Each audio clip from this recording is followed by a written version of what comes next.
मैं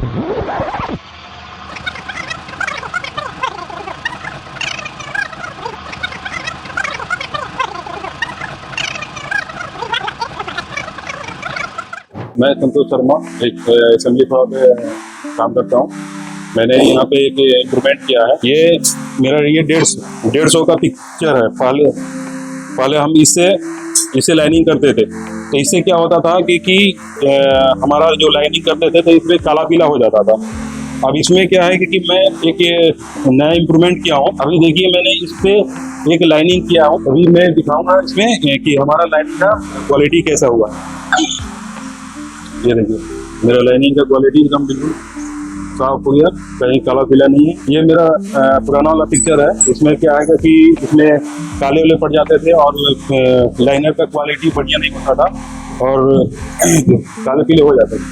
अब इसमें क्या है कि अब इसका मैंने इससे किया है। अभी देख रहे हैं कि लाइनिंग का क्वालिटी कैसा है और इसमें मैंने 150 mm का नाम भी ऐड करवा दिया हूँ। Thank you.